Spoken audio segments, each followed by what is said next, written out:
Hello दोस्तों, नमस्कार। स्वागत है एक बार फिर से आप सभी के अपने प्रिय चैनल पर। दोस्तों आपको बता दें जो अभी की सबसे बड़ी खबर आ रही है, जहां चीन को पटखनी देगा भारत और अमेरिका। सेमीकंडक्टर में सहयोग बढ़ाने के लिए एमओयू पर हुआ हस्ताक्षर, अभी की सबसे बड़ी खबर दोस्तों। और इसी बीच आपको बताएंगे जहां पाकिस्तान में होली नहीं खेल सकते हिंदू, ये दिल्ली नहीं। जी हाँ दोस्तों, बताएंगे कैसे इस कट्टरपंथी मौलाना ने कट्टर बयान दिया है दोस्तों, और कहा है कि मनाएंगे सिर्फ और सिर्फ मोहम्मद का दिन। पूरी जानकारी आपको बताने वाले हैं। और साथ ही साथ दोस्तों आपको बताएंगे जहां बांग्लादेश में चीन को टक्कर देने जा रहा अपना भारत, 125 किलोमीटर भीतर तक बिछाई ऑयल पाइपलाइन पड़ोसी को देगा डीजल। बड़ी खबर आपको बताने वाले हैं दोस्तों, एक से एक आज खबर बताएंगे। साथ ही आपको बताएंगे जहां ताजा सर्वे निकलकर सामने आया है, जहां इतने प्रतिशत लोगों ने मोदी जी को सबसे प्रभावशाली माना है और राहुल गांधी के पक्ष में मात्र इतने फीसदी लोगों ने रखी है अपनी राय। दोस्तों हर तरह की जानकारी बताने वाले हैं, तो आराम से बने रहेगा वीडियो के अंत तक। और अभी खबरों में आगे बढ़ने से पहले हमेशा की तरह अपने भारत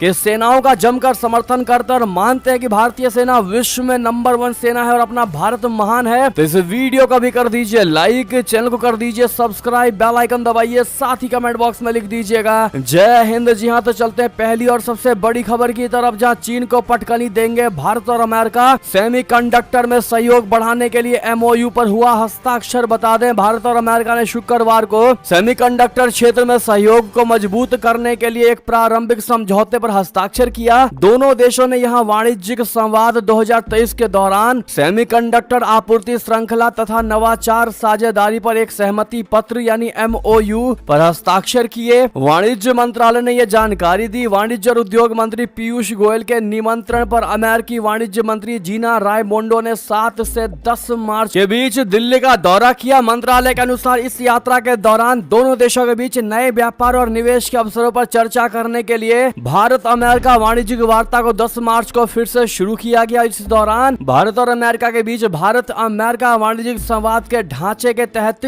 सेमीकंडक्टर आपूर्ति श्रृंखला और नवाचार साझेदारी स्थापित करने के लिए एक एमओयू पर हस्ताक्षर किए गए। जी हाँ दोस्तों, अब ऐसे में चीन को पटखनी देने के लिए तैयार हो चुके हैं अपना भारत और अमेरिका। ऐसे में भारत को इसके लिए ऑल द बेस्ट जरूर कहिएगा दोस्तों। साथ ही साथ बड़ी खबर आपको बता दें, जहां पाकिस्तान में होली नहीं खेल सकते हिंदू, ये दिल्ली नहीं है पाकिस्तान है। जी हां, कट्टरपंथी मौलाना ने कहा अगर मनाएंगे तो सिर्फ और सिर्फ मोहम्मद का दिन। बता दें पाकिस्तान में हिंदू अल्पसंख्यकों को अपना त्योहार मनाने के लिए नफरत और हिंसा का सामना करना पड़ रहा है। बीते दिनों जब यूनिवर्सिटी के छात्रों ने आपस में होली खेलने की कोशिश की तो कट्टरपंथियों ने उन पर हमला कर दिया। अभी भी कुछ मौलाना खुले मंच से हिंदुओं को धमका रहे हैं। ऐसे ही एक मौलाना का वीडियो ट्विटर पर वायरल हो रहा है, जो सिंध में होली खेलने वाले हिंदुओं को संबोधित करते हुए कहता है कि ये कोई दिल्ली मुंबई नहीं जो यहाँ होली खेली जाएगी, यहाँ सिर्फ और सिर्फ मोहम्मद का दिन मनाया जाएगा। इस तरह के बयान इस बात के पुख्ता सबूत हैं कि पड़ोसी मुल्क में हिंदू और अन्य अल्पसंख्यक किस हाल में हैं। बता दें कि पाकिस्तान अनटोल्ड के वीडियो में जमीयते उलेमाए इस्लाम का महासचिव राशिद सुमरो कहता है कि हिंदू सिंध में होली नहीं मना सकते, ये कोई मुंबई या दिल्ली नहीं, यहाँ सिर्फ मोहम्मद का दिन मनाया जाएगा। ये सूफी संतों का भूमि है, हम हिंदुओं को जश्न मनाने की अनुमति नहीं दे सकते। मौलाना का ये वीडियो दोस्तों शेयर करते हुए पाकिस्तानी पत्रकार विनगास ने लिखा कि राशिद सुमरो कहता है कि यूनिवर्सिटी यानी सिंध की यूनिवर्सिटी में होली मनाई गई जैसे ये कोई दिल्ली है। सिंध सिर्फ शाह लतीफ और दूसरे सूफियों का है। बहरहाल दोस्तों,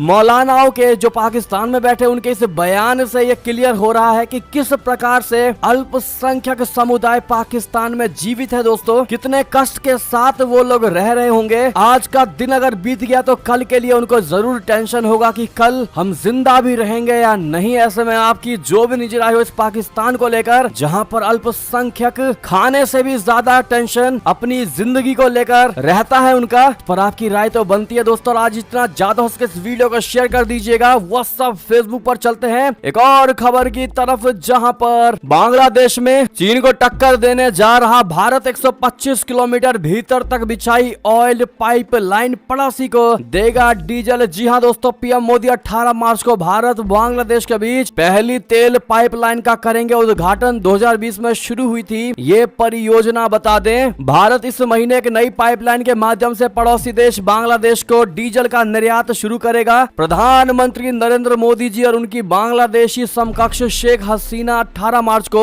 क्रॉस बॉर्डर ऑयल पाइपलाइन का उद्घाटन करेंगे। इस प्रोजेक्ट की शुरुआत से पेट्रोलियम को लेकर चीन पर बांग्लादेश की निर्भरता काफी हद तक कम हो जाएगी। बांग्लादेश के विदेश मंत्री AK अब्दुल मोमेन ने कहा है कि PM शेख हसीना और उनके भारतीय समकक्ष नरेंद्र मोदी संयुक्त रूप से 18 मार्च को बांग्लादेश में डीजल परिवहन के लिए पहली सीमा पार तेल पाइपलाइन का उद्घाटन करेंगे। उन्होंने गुरुवार को कहा कि अच्छी खबर है कि भारत हमें डीजल भेजेगा, पाइपलाइन पूरी हो चुकी है। उन्होंने कहा कि दोनों प्रधानमंत्री 18 मार्च को वीडियो कॉन्फ्रेंसिंग के जरिए पाइपलाइन का उद्घाटन करेंगे। बांग्लादेश पेट्रोलियम कॉर्पोरेशन के अधिकारियों के अनुसार भारत 130 किलोमीटर लंबी भारत बांग्लादेश मैत्री पाइपलाइन के माध्यम से डीजल का निर्यात करेगा, जिसे भारतीय लाइन ऑफ क्रेडिट यानी LOC से लगभग 3.46 अरब रुपए की लागत से बनाया गया है। जी हां दोस्तों, भारत में 5 किलोमीटर तक ये पाइपलाइन फैली हुई है और बांग्लादेश के अंदर 125 किलोमीटर तक ये फैली है।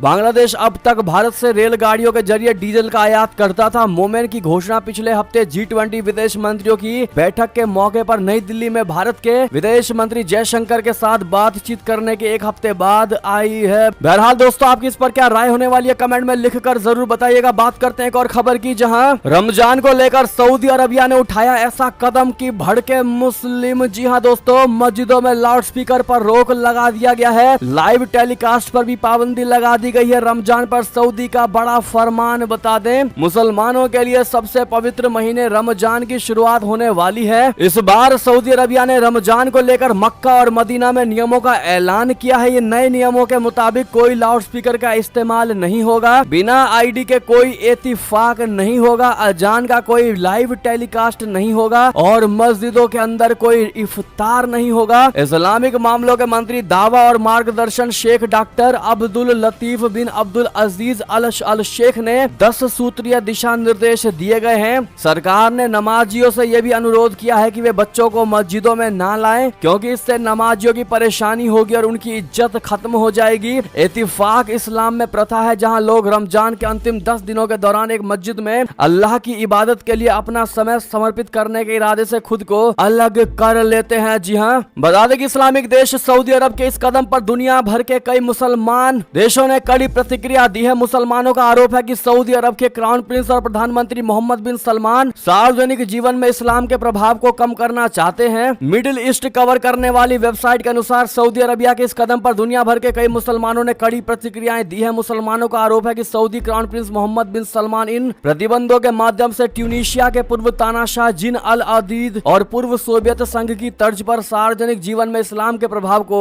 कम करना चाहते हैं और भी अधिक से अधिक इल्जाम लगाए गए हैं। दोस्तों, बहरहाल रमजान को लेकर सऊदी अरबिया ने जो कदम ये उठाया है, दोस्तों इसको लेकर आपकी क्या राय होने वाली है कमेंट में जरूर लिखिएगा। बात करते हैं एक और खबर की, जहां आर्मीनिया के दाब से बदलेगी भारत की तस्वीर। तुर्की पाकिस्तान के दोस्त को लगेगा बड़ा वाला झटका। बता दें, तुर्की पाकिस्तान और अजरबैजान के नापाक गठजोड़ के शिकार आर्मीनिया ने अपने दोस्त भारत को एक बहुत बड़ा प्रस्ताव दिया है। आर्मीनिया ने भारत के मुंबई बंदरगाह से ईरान के रास्ते रशिया तक जाने वाले अंतर्राष्ट्रीय ट्रेड कॉरिडोर से इतर एक और व्यापार कॉरिडोर को अपने इलाके से होकर ले जाने देने का प्रस्ताव दिया है। आर्मेनिया से होकर जाने वाला ये कॉरिडोर ईरान के बंदर अब्बास बंदरगाह से भारत को यूरोप या रशिया तक आसानी से पहुंच मुहैया कराएगा। इसके जरिए भारत अजरबैजान को बाईपास कर सकेगा। अजरबैजान पाकिस्तान और तुर्की का बेहद करीबी सहयोगी है और यही वजह है कि भारत का उसके साथ कभी ठंडा तो कभी गर्म जोशी भरा संबंध रहता है। आर्मेनिया ने फारस की खाड़ी और काला सागर के रास्ते भारतीय व्यापारियों को रशिया और यूरोप से कनेक्ट करने का प्रस्ताव दिया है। आर्मेनिया ने यह प्रस्ताव ऐसे समय पर दिया है जब आर्मेनिया के विदेश मंत्री भारत के दौरे पर आने वाले हैं और ये प्रस्तावित corridor international north south transport corridor के समानांतर ही गुजरेगा। इसका उद्देश्य मुंबई बंदरगाह को ईरान के बंदर अब्बास बंदरगाह से जोड़ते हुए आर्मेनिया के रास्ते यूरोप या रशिया तक जोड़ना है। इससे भारत अजरबैजान को बाईपास कर सकेगा। ऐसे में आर्मेनिया को आप लोग थैंक यू जरूर कहिएगा। दोस्तों, भारत के इन चीजों में सुविधा देने को लेकर बात करें एक और खबर की, जहां चीन पर माइक्रोनेशिया के राष्ट्रपति का सबसे बड़ा आरोप कहा, हमारे अफसरों को घूस देता है चीन, मेरी जान को भी है बड़ा खतरा। जी हां, चीन पर माइक्रोनेशिया के राष्ट्रपति डेविड पेनुएलो ने बहुत बड़ा आरोप लगाया है। पेनुएलो ने कहा है कि चीन प्रशांत क्षेत्र में राजनीतिक युद्ध में लगा हुआ है। वो हमारे देश के नेताओं और अधिकारियों को रिश्वत देकर खरीदने की कोशिश करता है है। पेनुएलो ने चीन से खुद की जान को भी खतरा बताया है। राष्ट्रपति डेविड पेनुएलो का कार्यकाल 2 महीने में खत्म हो रहा है। इसके पहले उन्होंने एक पत्र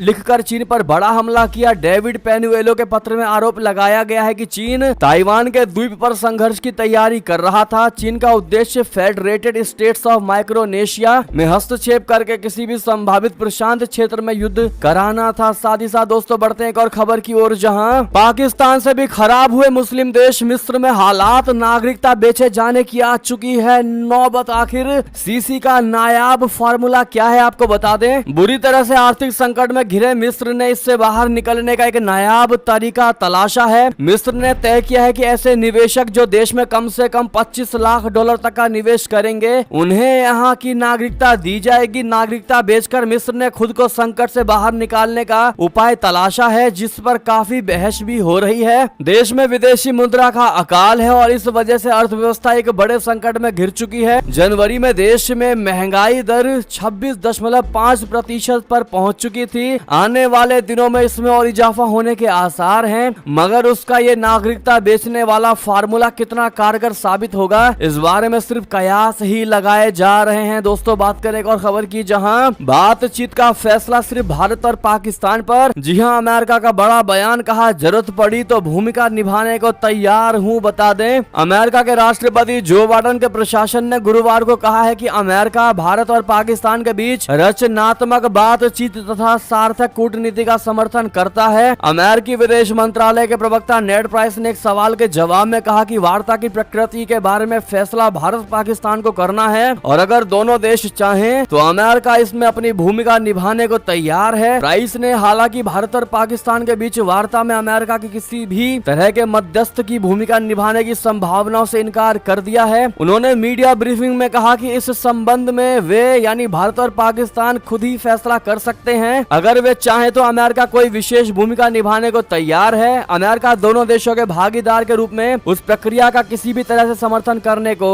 तैयार है। बहरहाल दोस्तों भारत ने हमेशा कहा है कि हमें मध्यस्थता की कोई आवश्यकता नहीं है। पहली बात तो जम्मू कश्मीर पीओके हमारे लिए कोई मुद्दा ही नहीं है, क्योंकि वो हमारा हिस्सा था, है और रहेगा और हम वो लेकर भी रहेंगे। लेकिन इस मुद्दे पर हमें किसी की मध्यस्थता की कोई आवश्यकता नहीं। बहरहाल दोस्तों इस पर आपकी क्या निजी राय होने वाली है कमेंट में लिखकर जरूर बताइएगा। बात करते हैं एक और खबर की, जहां प्रधानमंत्री मोदी ने उठाया ऑस्ट्रेलिया में मंदिरों पर हमले का मुद्दा। तो ऑस्ट्रेलियाई पीएम एंथनी अल्बनीज ने कह दी ये बात। बता दें पीएम मोदी ने हाल ही में ऑस्ट्रेलिया में मंदिरों पर हुए हमलों के मुद्दे को ऑस्ट्रेलियाई पीएम के सामने उठाया। बता दें कि प्रधानमंत्री नरेंद्र मोदी ने शुक्रवार को ऑस्ट्रेलिया के पीएम एंथनी अल्बनीज विभिन्न मुद्दों पर बातचीत की। मोदी जी ने कहा कि ये खेद का विषय है कि पिछले कुछ सप्ताहों से ऑस्ट्रेलिया में मंदिरों पर हमलों की खबरें नियमित रूप से आ रही हैं। स्वाभाविक है कि ऐसे समाचार भारत में सभी लोगों को चिंतित करते हैं, हमारे मन को व्यथित करते हैं। प्रधानमंत्री ने कहा हमारी इन भावनाओं और चिंताओं को मैंने प्रधानमंत्री अल्बनीज के समक्ष रखा और उन्होंने मुझे आश्वस्त किया है कि भारतीय समुदाय की सुरक्षा उनके लिए विशेष प्राथमिकता है। इस विषय पर हमारी टीमें नियमित संपर्क में रहेंगी और यथासंभव सहयोग करेंगी। ऑस्ट्रेलिया के ब्रिस्बेन में एक प्रमुख हिंदू मंदिरों में खालिस्तानी समर्थकों ने 4 मार्च को तोड़फोड़ की। दोस्तों ये घटना एक बार नहीं बल्कि बहुत बार ऑस्ट्रेलिया से निकलकर सामने आई है, अलग अलग मंदिरों से भी। बहरहाल अब इस पर ऑस्ट्रेलियाई पीएम ने पीएम मोदी जी को और पूरे भारत को आश्वासन दिया है। देखना ये होगा कि इस हमलों में अब कितनी ज्यादा कमी आती है, दोस्तों कितना बड़ा एक्शन लिया जाता है। बहरहाल आपको जो भी लगे कमेंट में लिखना मत भूलिएगा। लेकिन दोस्तों वीडियो को अभी तक जिन्होंने लाइक नहीं किया वो वीडियो को देखते देखते लाइक के बटन को जरूर दबा दीजिएगा। बात करें अगली खबर की, जहां भारत के दुश्मन के घर पर बैठकर इन मुस्लिम देशों ने भुलाई अदावत। अब ऐलान से मची सनसनी। जी हां सही सुना आपने, सऊदी अरबिया और ईरान आपसी संबंधों को करेंगे बहाल। चीन ने कराई इनके बीच मध्यस्थता। दरअसल पश्चिमी एशियाई देश ईरान और सऊदी अरबिया अपने आपसी संबंधों को बहाल करने जा रहे हैं। दोनों के बीच चीन की मध्यस्थता में समझौता हुआ है, जिसके अनुसार वे एक दूसरे को सहयोग करने को तैयार हो गए हैं। सऊदी अरबिया और ईरान के वरिष्ठ अधिकारियों ने शुक्रवार यानी 10 मार्च को घोषणा की है कि वे अपने दूतावासों को फिर से खोलने की योजना बना रहे हैं। वेस्टर्न मीडिया रिपोर्ट्स के अनुसार ऐसा 7 साल बाद हुआ है, जबकि ये दोनों देश अपने राजनयिक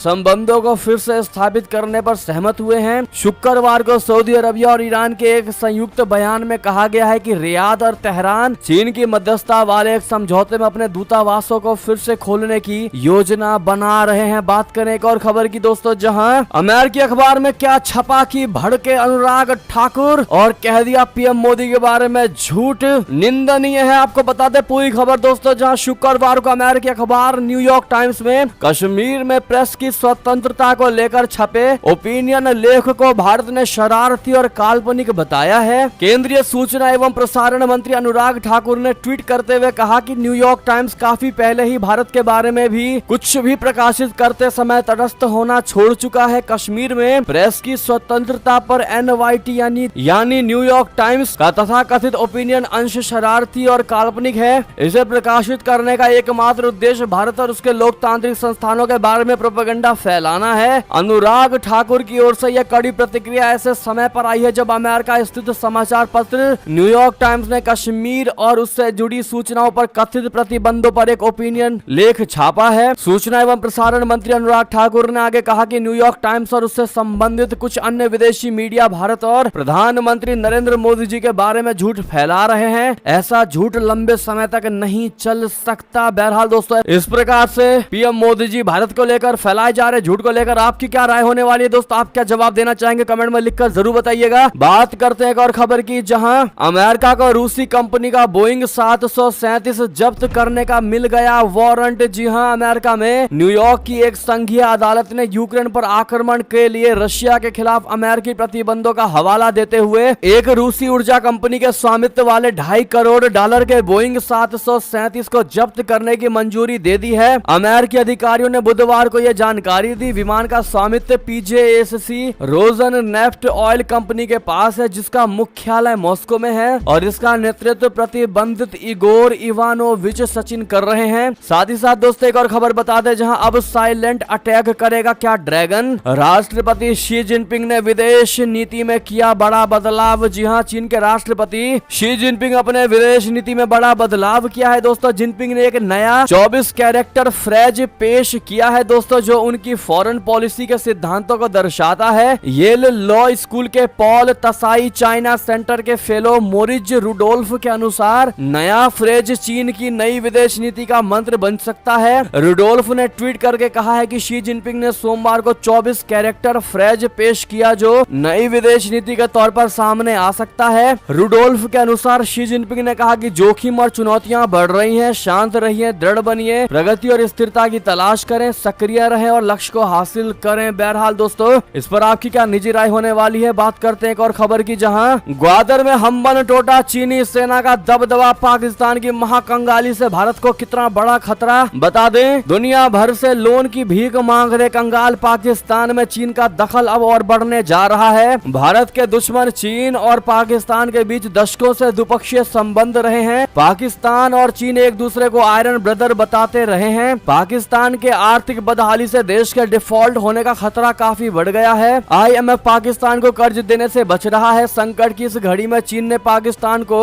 करोड़ों डॉलर का नया कर्ज दे दिया है। विशेषज्ञों का कहना है कि इससे अब चीन का प्रभाव पाकिस्तान में और ज्यादा बढ़ने जा रहा है। इसमें सैन्य दबदबा बढ़ने की आशंका और अधिक है। चीन पाकिस्तान के साथ मिलकर अरबों डॉलर की CPEC परियोजना चला रहा है और रक्षा संबंधों की बात करें तो दोनों देश मिलकर JF-17 लड़ाकू विमान बना रहे हैं। अमेरिका के वॉशिंगटन DC स्थित थिंक टैंक अटलांटिक काउंसिल के पाकिस्तान इनिशिएटिव के डायरेक्टर उजैर यूनुस कहते हैं कि वर्तमान आर्थिक सुरक्षा और राजनीतिक संकट का रणनीतिक रिश्तों पर गंभीर असर पड़ने जा रहा है। इस संकट का भी फिलहाल असर ये होगा कि CPEC परियोजना ठहर जाएगी और पाकिस्तान चीन पर बुरी तरह निर्भर हो जाएगा। इससे लंबे समय के लिए पाकिस्तान में चीन का प्रभाव काफी बढ़ जाएगा। साथ ही साथ बात करते हैं दोस्तों एक और बड़ी खबर की, जहां अब अमेरिका में पूरी तरह बंद हो जाएगा टिकटॉक एप्लीकेशन। बैन करने पर विधेयक को मिल गई है मंजूरी। जी हां दोस्तों, नई खबर, अमेरिका में सरकारी गैजेट्स में टिकटॉक पर बैन करने के बाद अब पूरे देश में इसको बंद करने की तैयारी तेज हो गई है। व्हाइट हाउस ने अमेरिकी सीनेटरों की टिकटॉक व अन्य विदेशी तकनीकों को लक्षित करने वाले बिल को पेश करने की सराहना करते हुए इसको बैन करने के विधेयक को मंजूरी दे दी है।